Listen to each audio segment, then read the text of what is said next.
l'école du Seigneur. Allons à la découverte des vérités bibliques. À l'école du Seigneur, instruisons-nous au pied du Maître. Nous vous laissons en compagnie du révérend Dieudonné Ngumbi. Salut à vous tous, auditrices et auditeurs de la radio La Vie, et surtout ceux qui sont étudiantes et étudiants de l'école du Seigneur. La pneumatologie, c'est des grands thèmes qui nous intéressent. Depuis quelques jours, nous parlons de l'œuvre initiale du Saint-Esprit dans la vie de l'homme. Nous disions la fois passée qu'avant la nouvelle naissance, l'œuvre du Saint-Esprit consistait essentiellement à la conviction, une triple conviction. Il convainc l'homme du péché, de la justice et du jugement.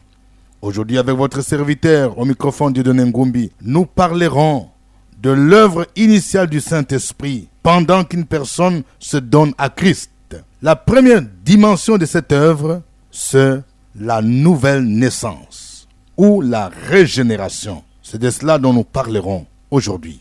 Nous allons lire l'Évangile selon Jean au chapitre 3, du premier verset jusqu'au verset 8. Mais il y eut un homme d'entre les pharisiens nommé Nicodème, un chef des Juifs, qui vint lui auprès de Jésus de nuit et lui dit: Rabbi, nous savons que tu es un docteur venu de Dieu, car personne ne peut faire des miracles que tu fais si Dieu n'est avec lui. Jésus lui répondit: en vérité, je te l'ai dit, si un homme n'est né de nouveau, il ne peut voir le royaume de Dieu. Nicodème lui dit: comment un homme peut-il naître quand il est vieux? Peut-il rentrer dans le sein de sa mère et naître? Jésus répondit: en vérité, je te l'ai dit, si un homme n'est né d'eau et d'esprit, il ne peut entrer dans le royaume de Dieu.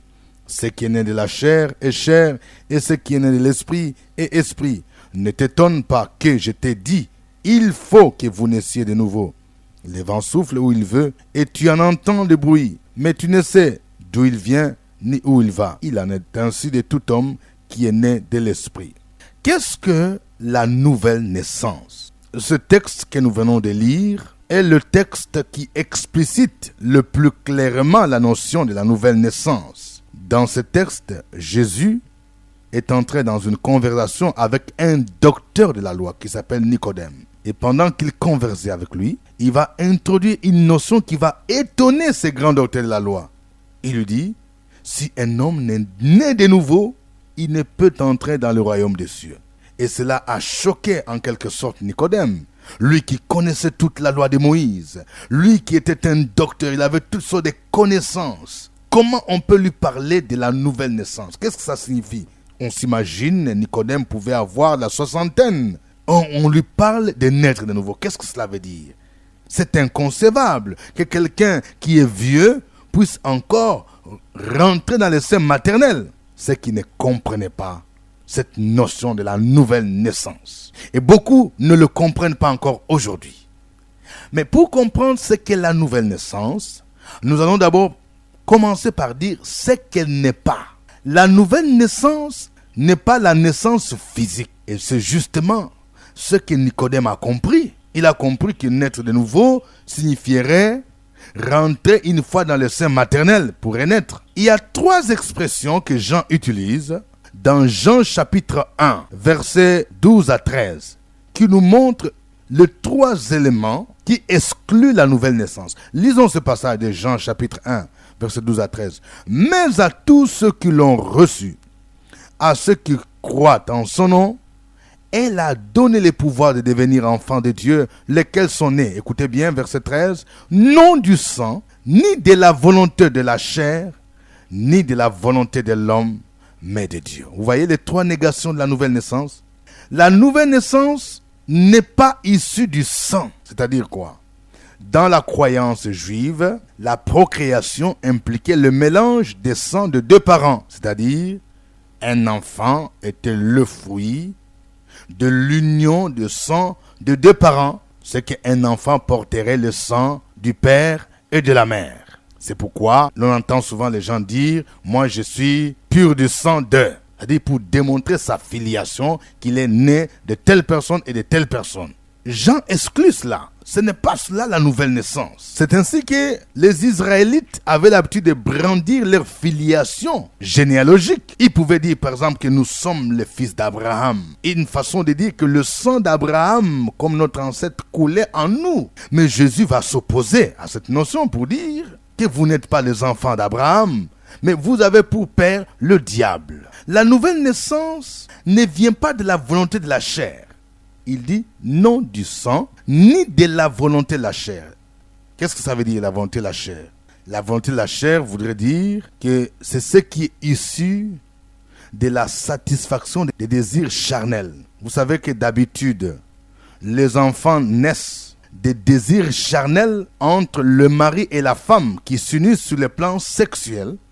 Il y a fécondation entre les spermatozoïdes et l'ovule qui se rencontrent. Et de là, il y a un œuf qui se forme. Il y a l'embryon qui se forme. Et il y a l'enfant qui est en gestation. La nouvelle naissance n'est pas le fruit de la satisfaction d'un désir charnel d'union sexuelle entre un homme et une femme. La troisième négation, c'est que ce n'est pas né de la volonté de l'homme. C'est-à-dire quoi? Généralement, quand un enfant naît, tout commence par la volonté qu'un homme qui cherche à avoir la descendance épouse une femme. Et cet homme prend la décision d'avoir une descendance. C'est ainsi que dans les généalogies qui sont dans la Bible, il est souvent dit « un tel engendra un tel ». Donc, toutes ces trois expressions, ni du sang, ni de la volonté de la chair, ni de la volonté de l'homme, servent à montrer que la nouvelle naissance exclut la naissance physique. D'où nous pouvons conclure qu'on ne peut pas dire on est chrétien de naissance.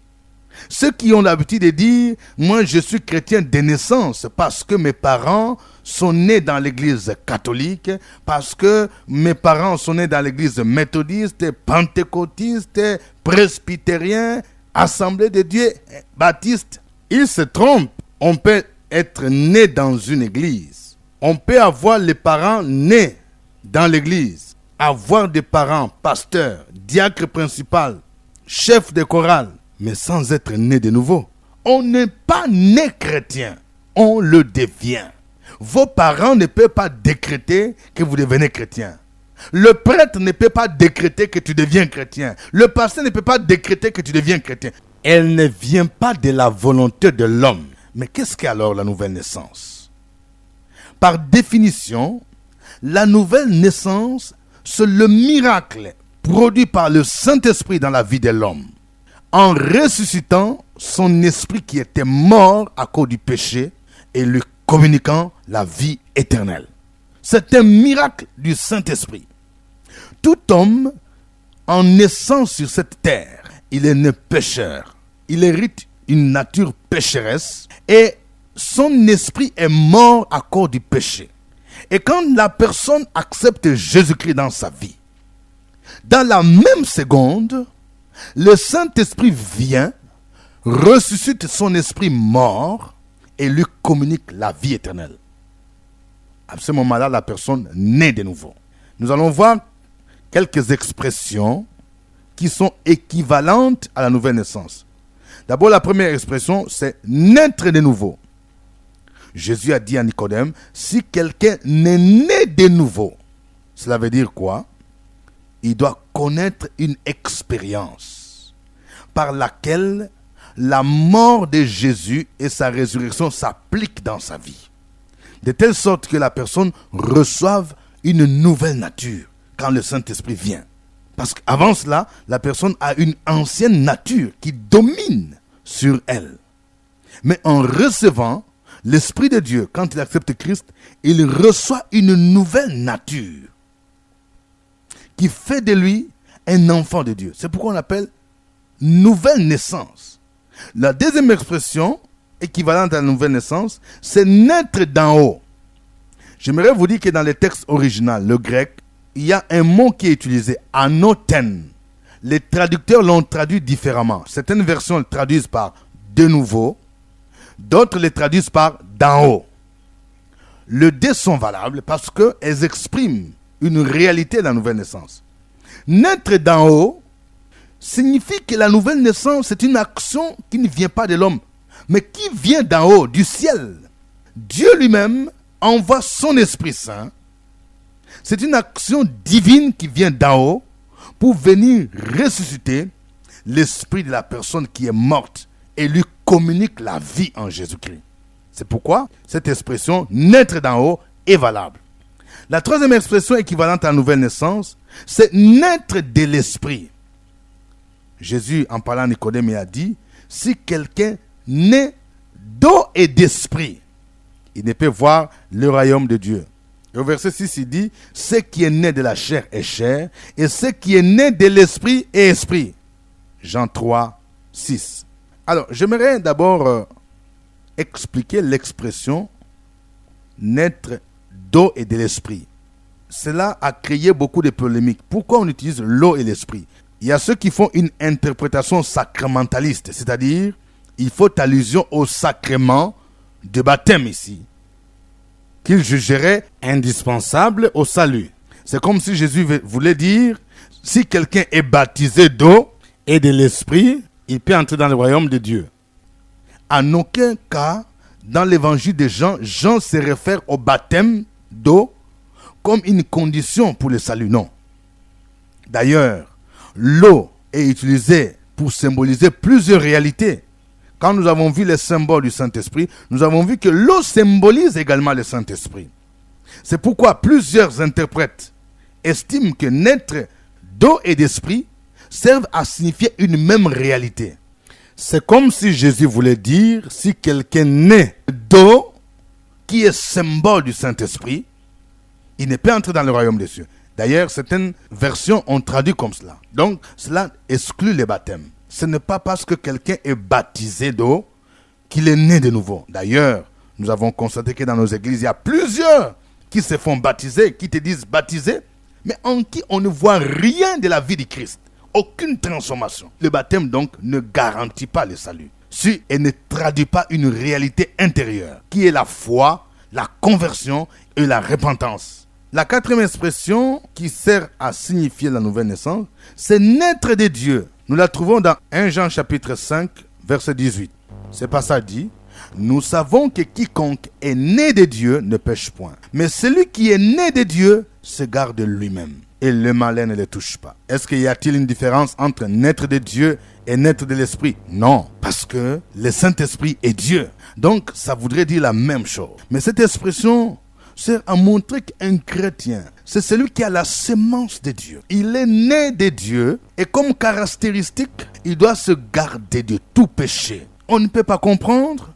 Quelqu'un qui est né de Dieu, qui a la nature de Dieu en lui, peut se livrer, se complaire dans le mal, dans le péché. Les deux sont incompatibles. La cinquième expression, équivalente à la nouvelle naissance, c'est être régénéré. C'est pourquoi la nouvelle naissance s'appelle aussi la régénération. 1 Pierre chapitre 1, verset 23 dit ceci. « Puisque vous avez été régénérés non pas par une sémence corruptible, mais par une sémence incorruptible, par la parole vivante et permanente de Dieu. » Ce passage nous montre que celui qui est né de nouveau, il est régénéré par une sémence. Et cette sémence, c'est la parole de Dieu. Vous voyez comment la parole de Dieu joue un rôle important. Pour que quelqu'un naisse de nouveau, il faut que la sémence de la parole de Dieu germe dans son cœur. C'est pourquoi Paul pouvait dire, la foi vient de ce qu'on entend et ce qu'on entend vient de la parole de Dieu. C'est quand la parole de Dieu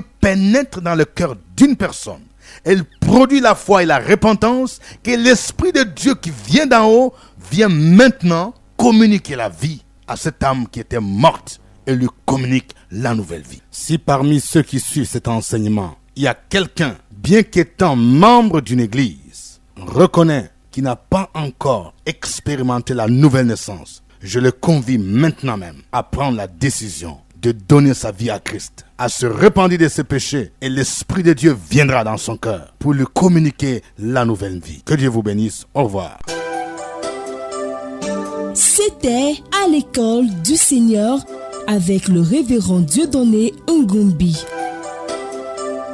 Une production de la radio Fréquence Vie, Abidjan, Côte d'Ivoire.